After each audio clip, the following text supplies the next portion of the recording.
Welcome. I'm Irene Plunkett, and on behalf of Veriditas and our Higher Education Initiative, I'd like to welcome you to our online panel discussion, Labyrinths in Higher Education and Inquiry.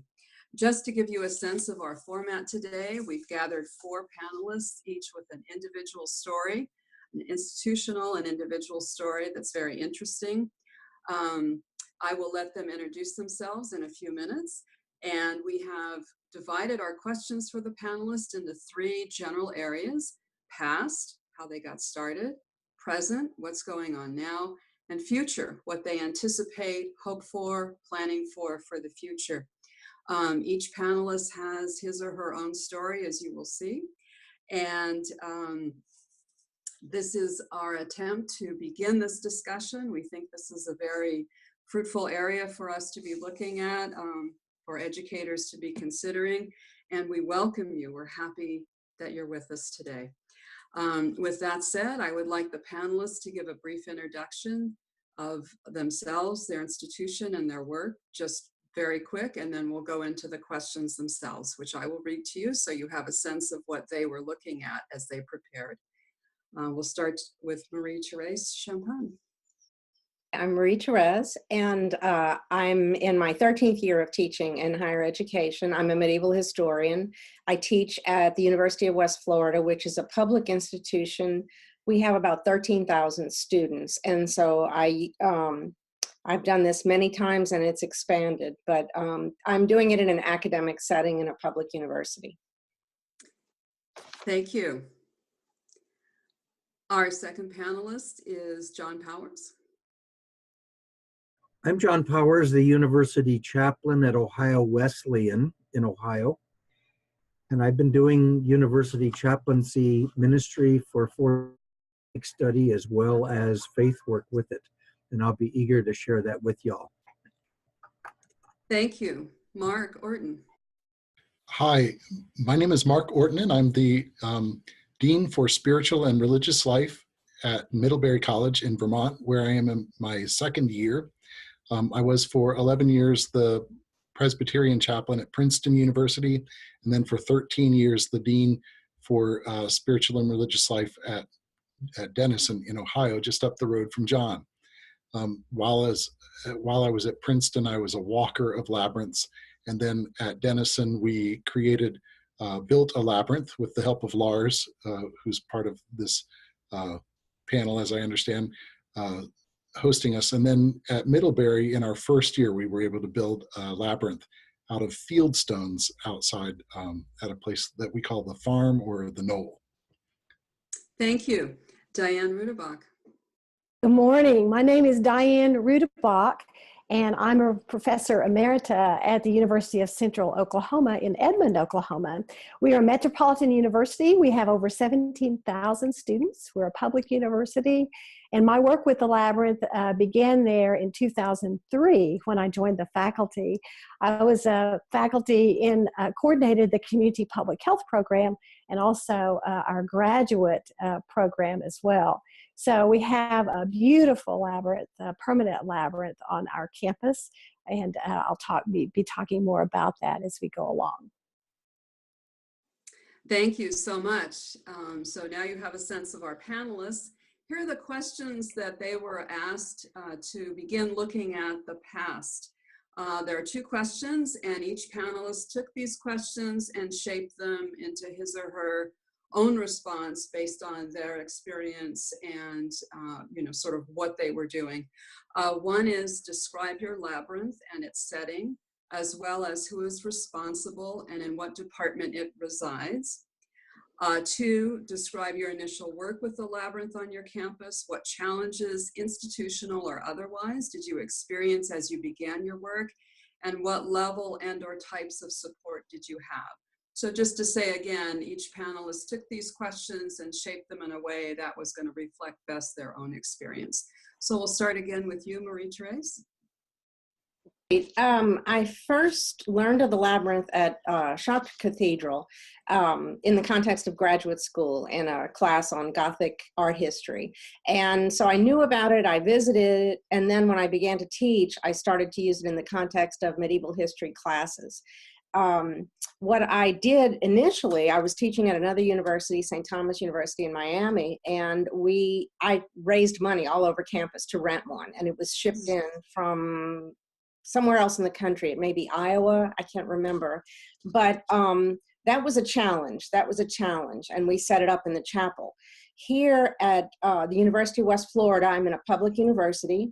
We've done it several times, 1, 2, 5, and we're getting ready to do it a 6th time this fall. So I teach it, I use it in the context of one of 2 classes I teach, one on the high Middle Ages, one on women in the Middle Ages.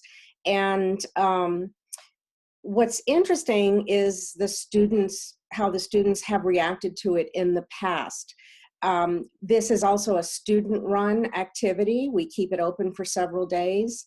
And many students have been so moved by this, not necessarily in a religious way or a spiritual way, but have gone back and brought their parents the next day. And just as a relaxation tool. And so I've seen the interest in its spread, and I'll talk about that further when we get to the other questions. Thank you very much. John Powers, how about you? Thank you. Our labyrinth was installed a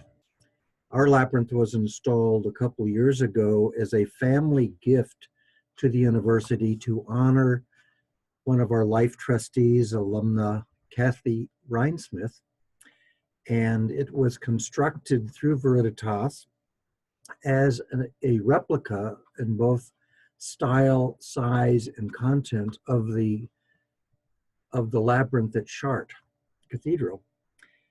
We have been making use of it under the supervision of the chaplaincy office, but in close relationship with our faculty for a variety of reasons, and I'll just quickly run through those. Academically, we have used the labyrinth in art history classes, in freshman University Connection 160 classes for discernment of what their 4 years might be like here at Ohio Wesleyan. Mm-hmm. Also in history classes, a particular class called Cathedrals and Castles, and how all of this relates to that. Also in sociology, anthropology, we've done a number of Native American water rituals where we've had our international students and local students domestically bring water from their home. And we've combined the water and then done a ritual around that. We've used this in our yoga classes for obvious reasons. In the worship area, we've used our labyrinth for our high school theological institute in the summer, in the personal meditation of individual faculty, staff, students, and community members. And the nearby Roman Catholic school has also made use of it for its children. We've also used it for baptisms, for meditation of memorial services. Spring break mission week teams have been dedicated in the labyrinth, and also for personal counseling. On occasion, I will take a student who's doing grief work or other struggles, walk with them over to the labyrinth, and just spend some time there with that student walking the labyrinth. That then opens up amazing other kinds of conversation. Thank you. Mark Orton. Great. So as I mentioned, there are 2 iterations of labyrinths that I have experience with that are worth noting. The labyrinth that we built at Denison University about 6 or 7 years ago was the result of a conversation that I had with an alum, Robert Ferry, who was one of what is considered the 12 or so master builders of labyrinths around the world. When I discovered that he was an alumnus and that we had some money left in a 10-year-long grant with the theological exploration of vocation, we decided to go ahead and use that money for something that would be more lasting and permanent, and put it on a hillside up beside the multi-faith center that we had created on the campus. So it was a happy coincidence of a prominent alum who wanted to contribute something to the campus that was his alma mater, after being away building labyrinths all over the world, to bring him back and have him reconnect with the college and with the students in a wonderful way, to celebrate his career building them, and then also to use the money for this grant about theological exploration of vocation. And it was a nice complement to the Multi-Faith Center. So we used it for everything from departmental meetings that would begin their meeting with a contemplative practice, and other groups that were beginning to integrate mindfulness into the ways that they did it, division meetings for our student affairs team, the nurses in the health and wellness center came over to use it. The track team would sometimes just run off of their route and up onto the labyrinth, run it for a little while and back. Children from local congregations, because ours was the only permanent labyrinth in town in Granville, Ohio, would come over and use it for their church groups or other congregational uses. After school programs came with youth who were struggling with things, came and used it.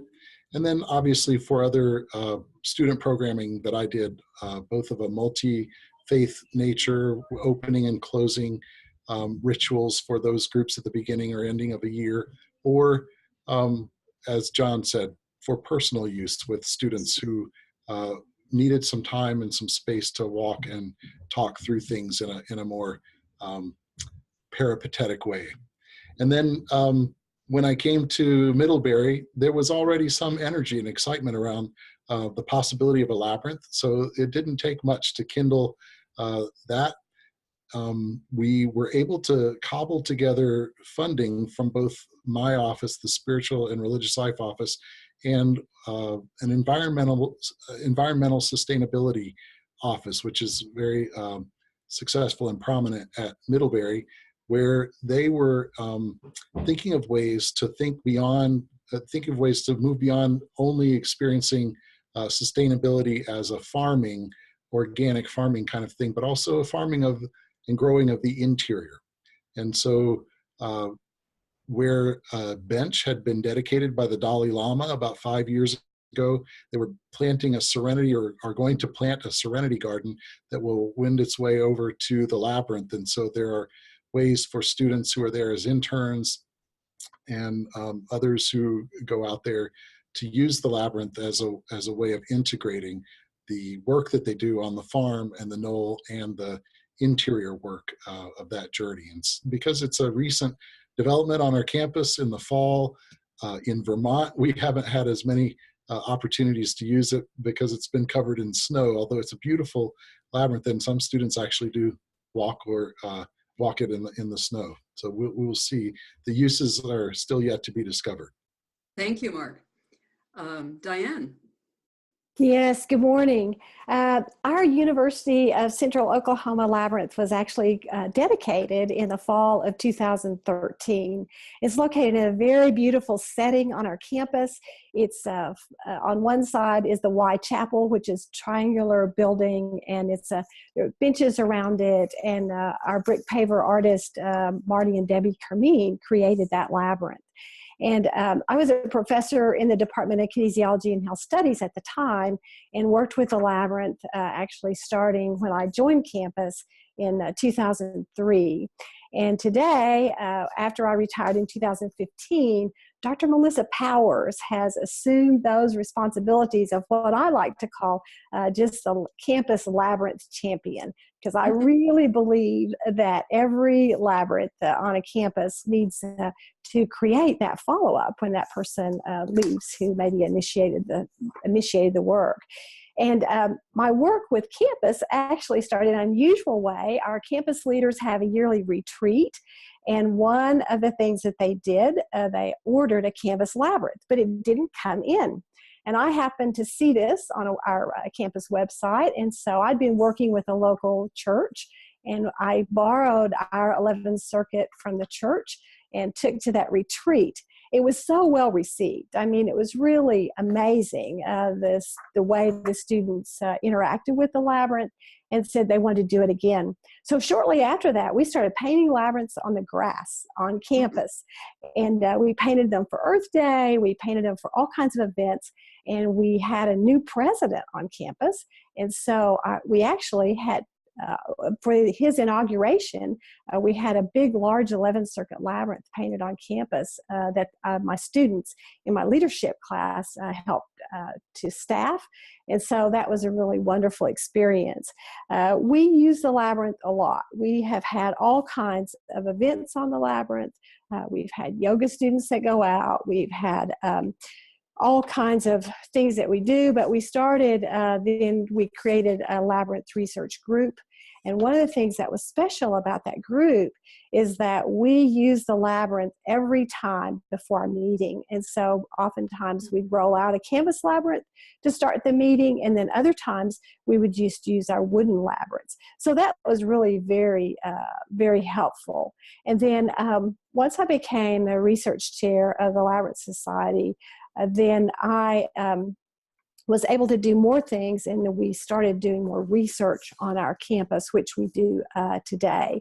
And that was, we also involved students. So Dr. Powers was the first one to invite a student to do some student research, and so that was really fun. And we had places, we have a research day on our campus where students present their work. And then students also go with me to the Labyrinth Society annual gathering. So it was really, it's very well received and used today. Thank you so much. We're going to return now to Marie-Therese as we look at the present. And let me just read for everyone, the participants. These are the questions that our 4 panelists were given to look at the present work. What is your current work with the Labyrinth on your campus?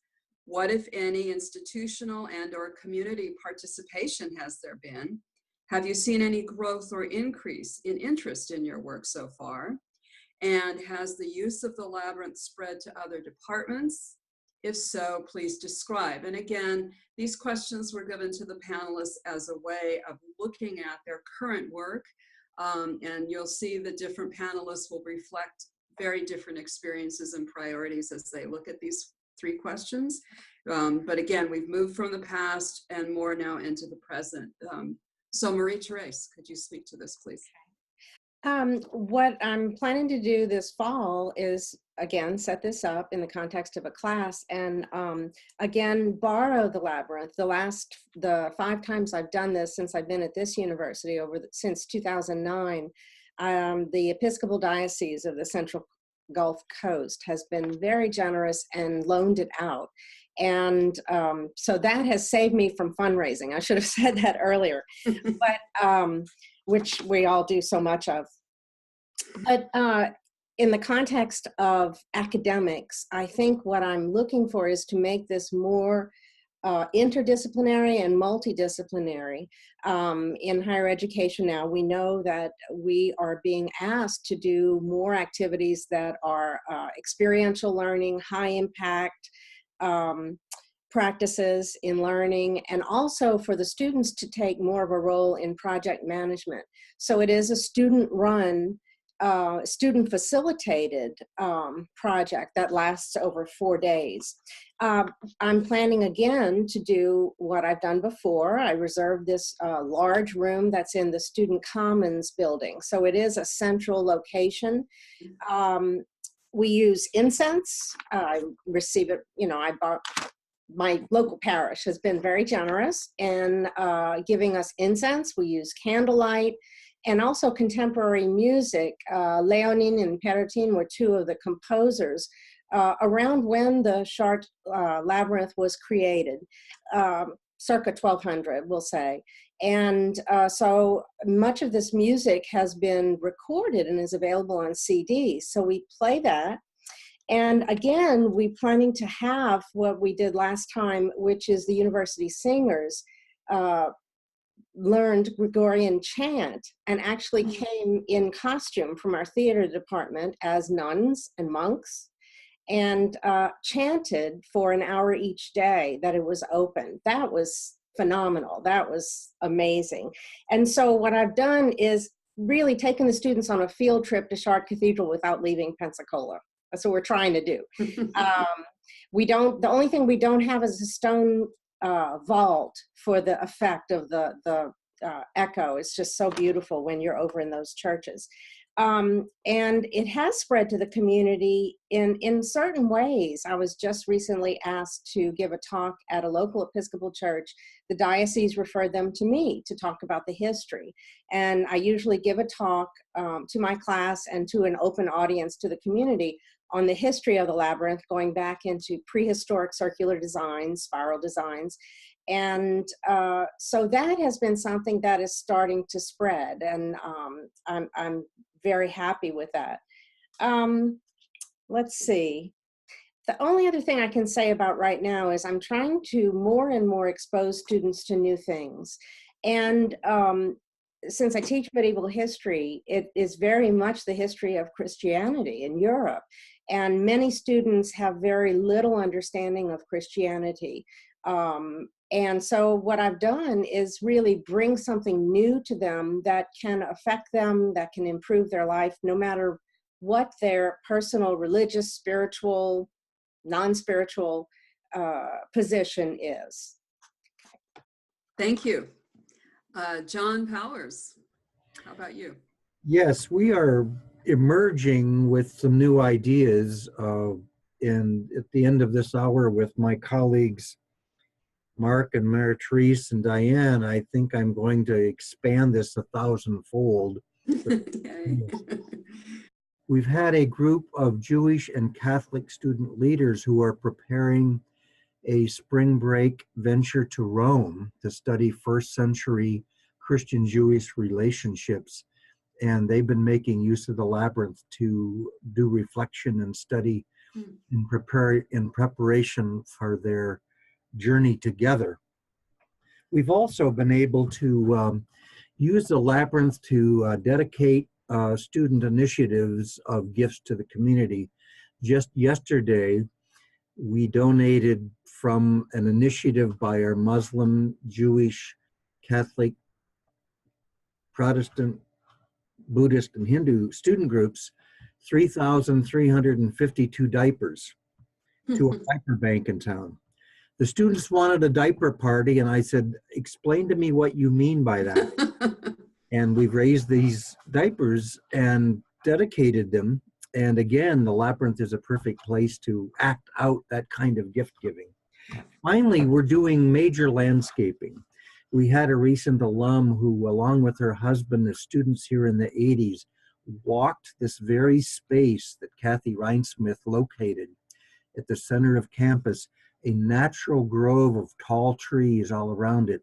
And they would sit in this very space as students and take walks there and take their dogs there. This Saturday, we're dedicating a memorial bench. We'll have some additional trees and some additional flowers and other things this coming year. In addition to that, his vision is to have an outer walk that relates to the labyrinth with a number of stones for Catholic rosary, and another circle beyond that for Muslim prayer, 99 stones, and then Hindu and Muslim prayer. So the outer rims of the labyrinth will also be created as prayer walks surrounding the labyrinth. Those are our current plans. Thank you. Mark Orton, can we hear from you? Irene, could you say the question again, just to make sure I'm on the right question? I did get disconnected briefly. This was this combination of 3 questions, and you can pick and choose, of course, looking at the current work. What is your current work? What, if any, institutional or community participation has there been? Have you seen any growth or increase? And then finally, has the use of the labyrinth spread to other departments? If so, could you describe that? So again, you know, whatever is appropriate for your work. Great, thanks. That's what I thought. I hope that benefited our viewers as well. I think if I had to put it in a single phrase, there's a way in which we're trying to make the labyrinth accessible and cool on our campus. It happens that the place where it's located is in this beautiful part of the Champlain Valley, where you can see the Adirondacks of New York State in one direction and the Green Mountains in the other, with the silhouette of some of the most beautiful buildings on our campus along one side. On the other side of a field of solar panels, which are actually becoming more and more a part of my affection for Vermont because of what they mean for the way we use the land or don't use the land. But it's becoming a part of the way we think about our environment. And so there's a pizza oven next to it where students gather to make pizza outdoors with benches all around and a couple of picnic tables. We're in the process right now. I was working last night on a proposal for a 30-foot diameter yurt where we could also have outdoor classes and all kinds of meditation practices, Tai Chi and Qigong, other things that we're developing, contemplative practices, meditation of all kinds on our campus. So that goes nicely with the walking meditation that the Labyrinth sustains. And then there are the gardens all around. This Serenity Garden that's being planted for beauty, which will have hopefully elements of Japanese and other styles of gardening. And then there is an actual organic garden that does provide food both for our campus and the dining halls, but also for local organizations, agencies. So there's a real synergy around sustainability and the cultivation of life in all of its forms and the wholeness, the fullness of it. And the Labyrinth is situated right there in the middle of it with these beautiful field stones that also came from Vermont and were imported. We had about 70 student volunteers come out in different 1.5-hour shifts over 2 full days with Lars Howlett, a master builder who was with us for a series of workshops and other things. So the students have a lot of excitement and energy around it. The uses of it are yet, as I said before, is still to be discovered, but we've already had a number of people come out to use it from the local area. Once people have learned that it's there and have heard about the beauty of it, it seems to be attracting people quite regularly in all kinds of weather. Oh, lovely. That's important. One follow-up for you, Mark. You mentioned a yurt. And Yes. For the participants who might not know what a yurt is, could you just give a quick definition of that, please? Sure. It's sort of a semi-permanent but movable shelter that looks like a large circular tent, maybe like a circus tent, that can be, usually you build a platform of some kind made of wood or something underneath it, and then you erect the yurt on top of that. And it really is pretty weatherproof. Many yurts have the ability to be heated by kerosene or even wood stoves, and it can be moved around. So when you make the commitment to a yurt as a way of accessing that, it's not as permanent, and that helps when you're trying to make a proposal for something like a campus where they don't want to make a full commitment, but you can show the energy and the uses in a semi-permanent way first, and then make the case for other things that might come after. Thank you. I thought it was important people get that visual Thank with you. the Labyrinth. Yeah, that's helpful. Thank you. Diane, may we hear from you? Yes, as far as my current work with the Labyrinth, I continue to work with Dr. Powers, and she's also in kinesiology and health studies with a gerontology specialty. And we have some ongoing research projects that we're doing with the Labyrinth, mainly trying to develop a new scale that we can measure participants' experiences. So we have also we present at the annual Labyrinth Society gathering. We have different venues. People can make a proposal to present their work. It doesn't necessarily have to be research, but we've done that several times. We've had poster presentations, and I take students with me as well. And so that's been fun. And then also, even just recently, a couple of students and I co-authored an article that was in Labyrinth Pathways, and that's Jeff and Kimberly Starwood are the editors of that.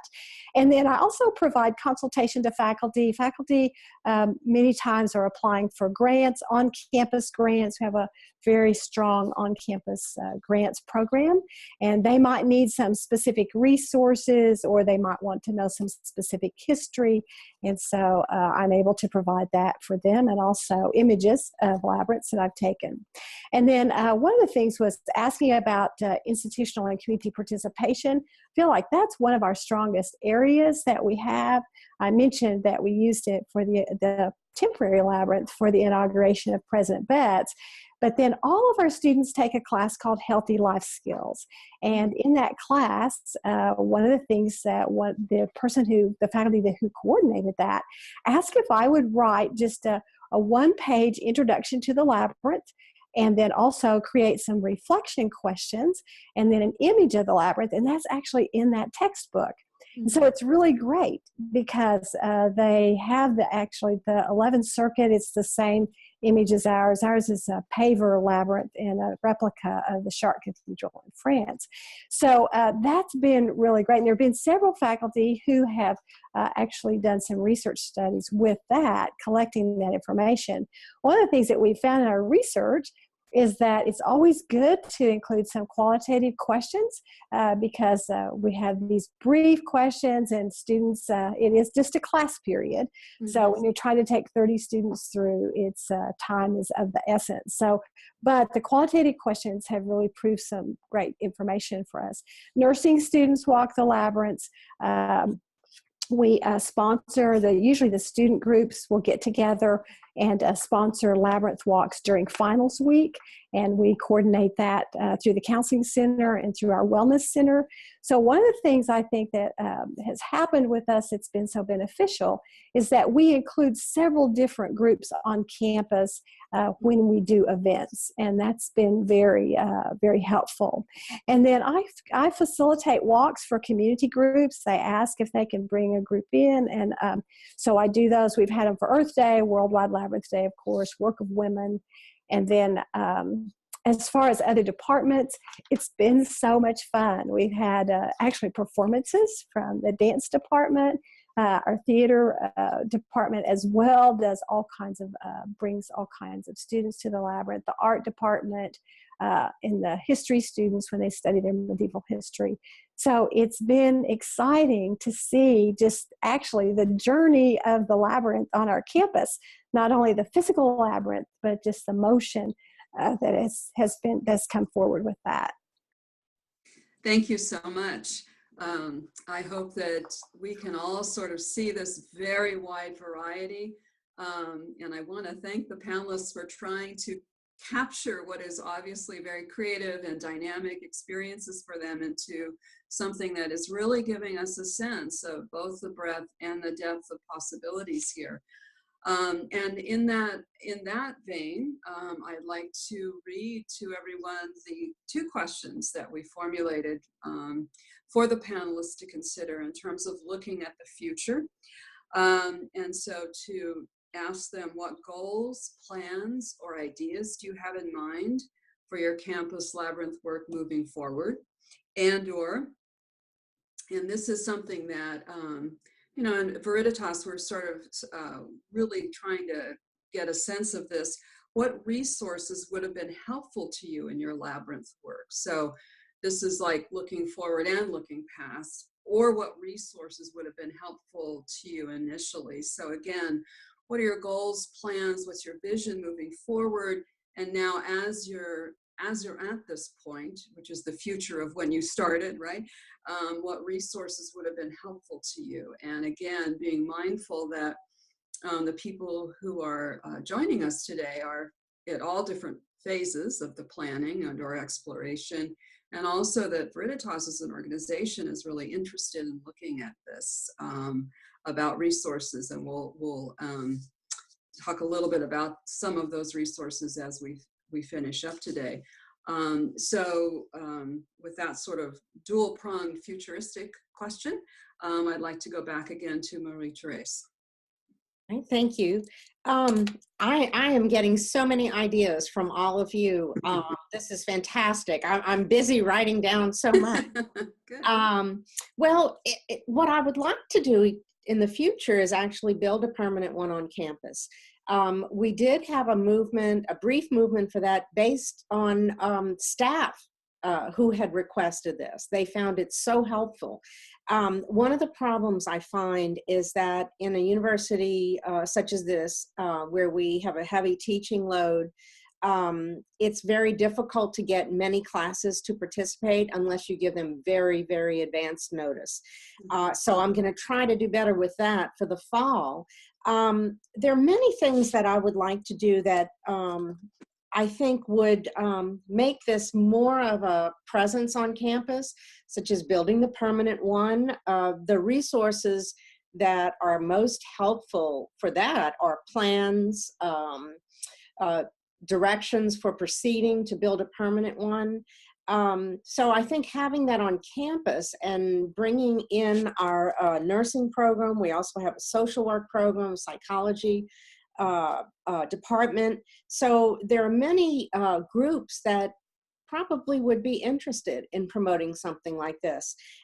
Also, we have a wellness and counseling center. I hadn't thought about involving them before, but that's another idea. We have on campus a community organic garden that is campus faculty, staff, students, and the community together. And I hadn't thought about involving them. But the problem is I have many great ideas and then I run out of time. We all do that. So I think moving toward a permanent labyrinth, it's time for that here. I've done this often enough that people have stopped and asked me on campus, when are you doing the labyrinth again? When are you doing it again? And so I think that would be important. Another idea I had, we have a exact replica, again, of the Chart Labyrinth in downtown Pensacola. And I didn't know this until a student brought it to my attention. It's in concrete and it's in a park downtown, but it's kind of hidden by several bushes. So what I would like to do is to somehow bring the community into this more by perhaps doing presentations down there at that labyrinth. It's in a public park. And so, you know, that's available for use. And hopefully by doing some of these things that I can make it much more widespread, the awareness of it much more widespread on campus, and the ideas for using this for our own personal well-being. Okay. Thank you. Let me just follow up, Marie-Therese, with one more question. As you look back now to when you began your work, and clearly you're the advocate on your campus for this, is there some resource of any sort that would have been useful to you? Does anything come to mind? And clearly you've done such a good job and so much on your own. Is there anything that would have been helpful to you, except a bundle of money and a bunch of time? But other than that, can you give me a resource that might have been helpful to you? I think the first thing that came to mind was the bundle of money. Public universities are so strapped for funds. Every university is, but especially since 2008, since that downfall in the economy. Right. And I think the best thing I can do is make it more visible on campus. Okay. That's the best thing, because then people see the value and they start supporting it. But you know, it's hard sometimes to get students to come in to this room and check it out. We have students who are so involved in medieval video games, medieval themed video games and card games and all this stuff. And I've been trying to tell them, look, this is real. This is authentic from the Middle Ages. If you want to understand the Middle Ages, come walk this. And so, you know, I am kind of the lone voice in a sense, but I don't mind that. Thank you so much. John, can we hear from you again? Thank you. Two primary resources. I want to start with that. Full disclosure, I have been a fan and follower of Mark Orton for many years. And he's the kind of chaplain I hope to become someday.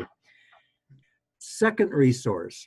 Veriditas has been very helpful in enabling us to have a training session at Ohio Wesleyan on June 7 through 9, led by Kathy Rhinesmith, who's a registered trainer.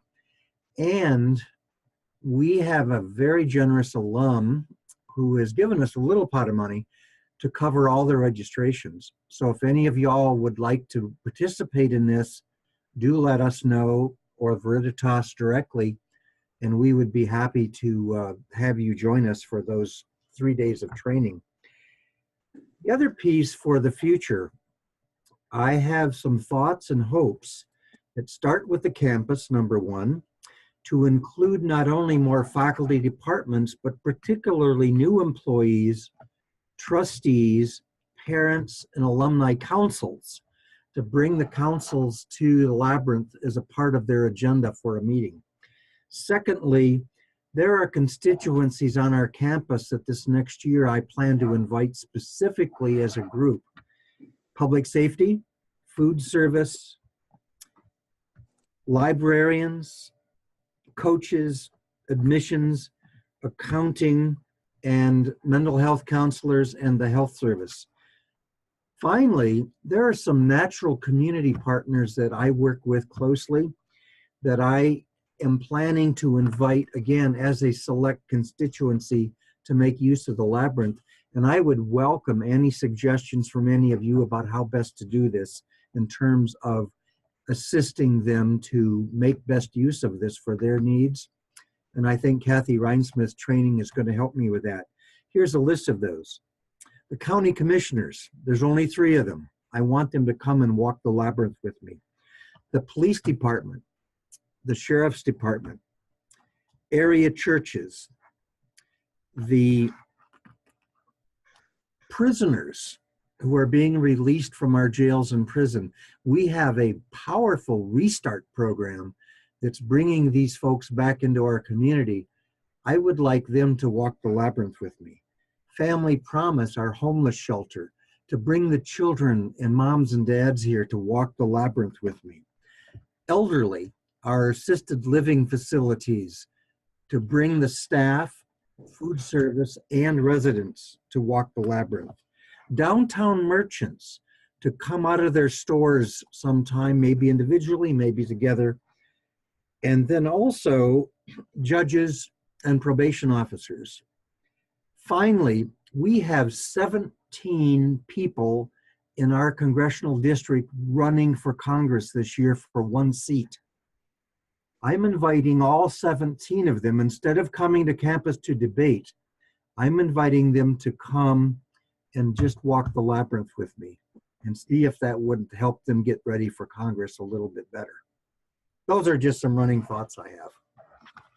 Thank you, John. It's a very creative and expansive list. Very interesting. Mark Orton, how about you?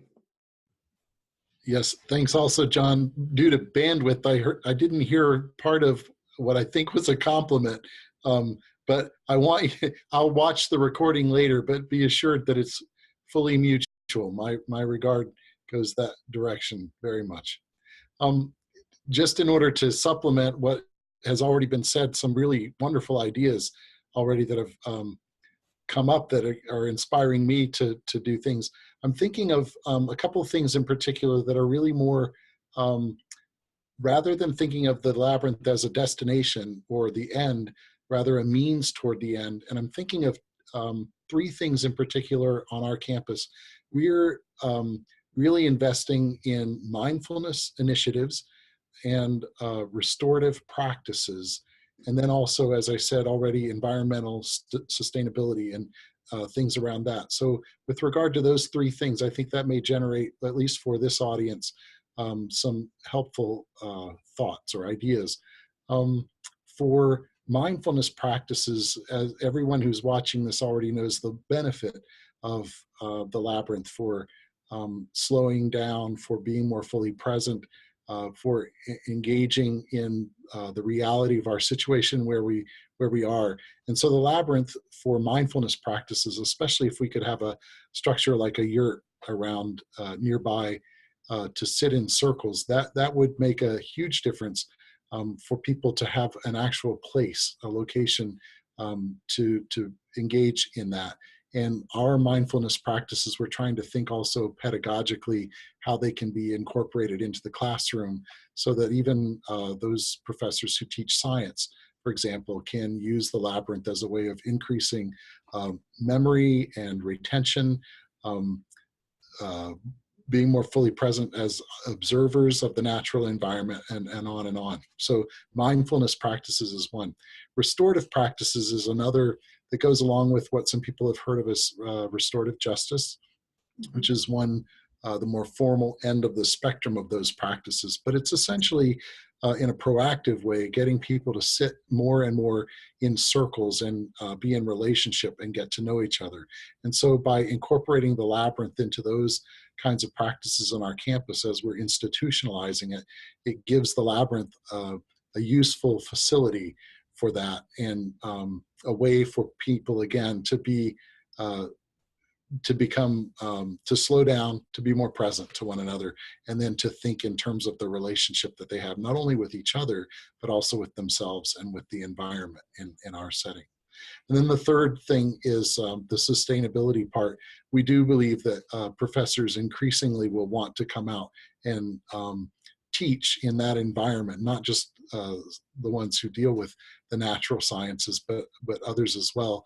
And so for that labyrinth to be there in such a natural setting, so accessible, we do believe that that will also enhance.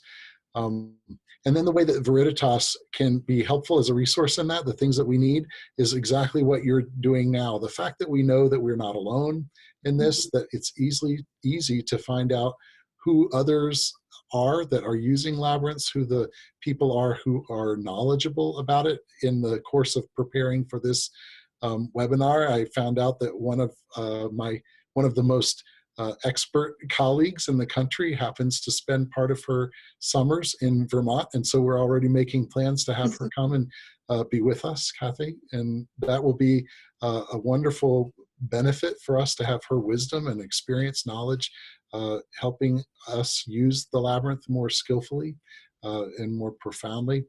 But also, I think this is the only other thing I would say is for Veriditas to continue to help remind us while we make it cool and accessible and expand its uses, to keep us fully aware of its location historically and with regard to religious and spiritual practices. It's so important for us to have the knowledge of how it's been used over time, the importance of space and place and the uses of it. It gives an integrity and anchor for the uses of it that is reassuring for me, and to have that plethora of resources that Veriditas provides amply is invaluable, unspeakable value. Thank you, Mark. Let me just ask you a quick follow-up. If you can project back to when you were beginning your labyrinth work formally in the exterior world, not just personal work, but is there a resource? Can you identify a type of resource or a particular resource that might have been helpful to you? Could we hear about that? Well, we had to fly Robert Ferry and Lars and others from really remote regions. So maybe a platform like this where consultations could happen more remotely without having to bring people. There's no replacement for the physical presence, and that was a really memorable time. But maybe a chance for students and others to engage in sort of building seminars where they could learn about labyrinths with the knowledge of these experts, but without having to fly them away from their families or other projects. That kind of platform could be invaluable. Thank you so much. Thank you very much. I'd like to thank all of our panelists for participating today. This has been very helpful, and we have a little bit of time. So if the panelists are amenable, I would like to give each panelist just 1 or 2 minutes to go back through, starting with Marie-Therese, and just let each of you reflect something back that you think is important, maybe a bit of advice you'd give to the people who are listening and watching us today. What advice might you give them? What bit of cheer might you give them?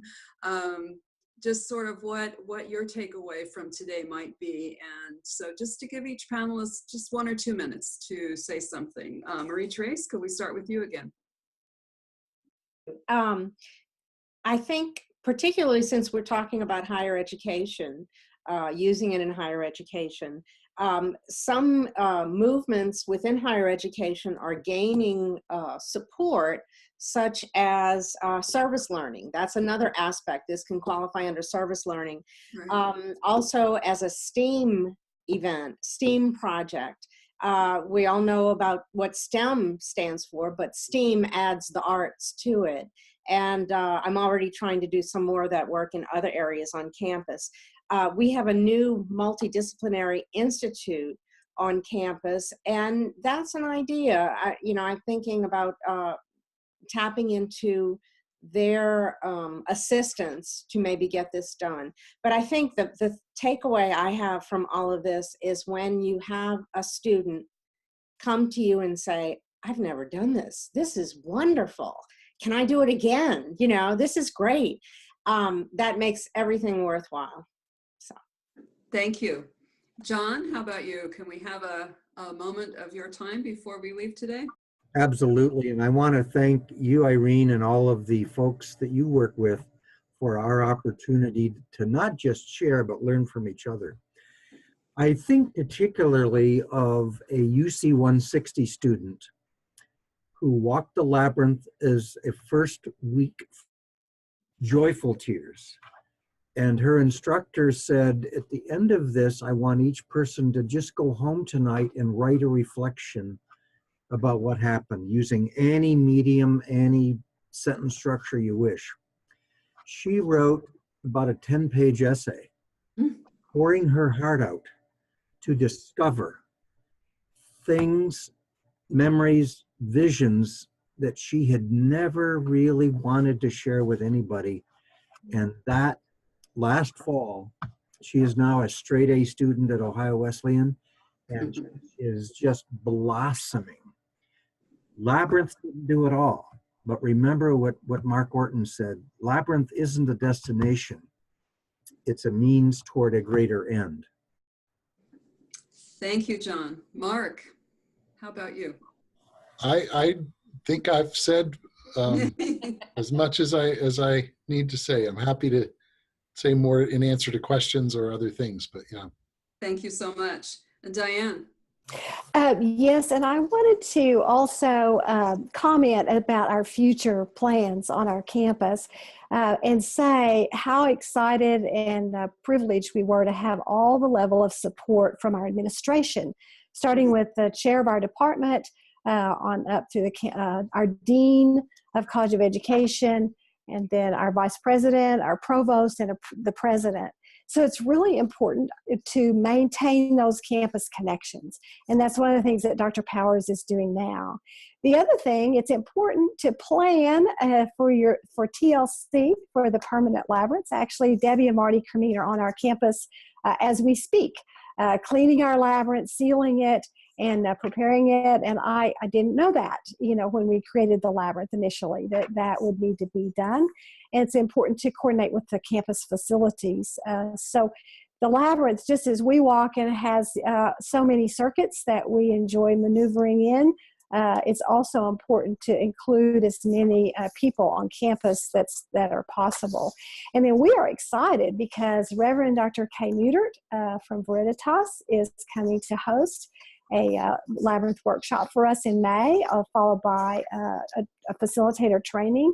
And one of the reasons that's happening is because Dr. Powers and I are both certified through Veriditas, and we felt like it was very important to offer that to those in our community. We have several permanent labyrinths in the Oklahoma City metropolitan area, and so to be able to provide that facilitator training was really one of our goals. So again, the support of our administration for that has really just been phenomenal. And then also to think about where you can tell your Labyrinth story. I think that that's so important. I know when I started out, you could Google Labyrinth and you didn't see the images, that we have available today. And so I quickly got connected with Dr. Kevin Ladd at Indiana University and brought him to our campus. And that was before we were in preparation for our research project and had one painted on the grass. But I think anytime that we can bring outside scholars to our campus, that really helps that credibility that we're not just out there all alone walking in circles, that this really does have many benefits. And one of the things too, I would say is that when we do our work, it's important to embrace what brought us to the work. And so for me, that was a labyrinth. This morning, I have a labyrinth in the backyard. I have some wooden labyrinths, and I use those labyrinths in preparation for this event. So it's really easy to check off the box and make the list of what you get done, but it's also important to be centered in yourself and remember that the gift the labyrinth has brought to you, and ideas emerge. So I just thank our faculty, our administration, and students for the support, and Dr. Powers for her ongoing work with the Labyrinth. So come to Oklahoma in May. We have a few more openings for the Veriditas facilitator training. Thank you. Thank you so much, everyone. I'd like to thank the 4 panelists, Marie-Therese Champagne, John Powers, Mark Orton, Diane Bock. And also just a couple of comments. One of our participants today reminds us that librarians are a good resource on campus for, in my experience, just about everything, but also for creating bibliographies, displays, background work, sometimes class visits, depending on your library staff, for work with the Labyrinth. And I think this is a resource sometimes even as faculty we forget or don't consider seriously enough. So on behalf of librarians everywhere, I would like to thank that suggestion. I think that's really important. I also need to tell you that for participants today, I believe you'll be sent a link to this program so that you'll be able to view it again. Also, my understanding is you'll get this. Oh, yes. This is going to show so much, but Lars, how it has created a wonderful, Yes. more than a bibliography, Labyrinth resources for higher education. And that will also be sent as a link. So we do have some resources that are available to you. And again, I think that we are just about out of time. It's 9:59. So I want to thank all of you. I want to thank Veriditas and all the support staff, the people who've been working with us for higher ed, and certainly Don Matheny, who is the executive director. And thank you to those of you who were listening today and watching and participating and sending in questions. I'm not sure we got all of the questions answered, but I think there will be another time and place that we will be able to follow up on this discussion. Thank you again so much, everyone. Thank you.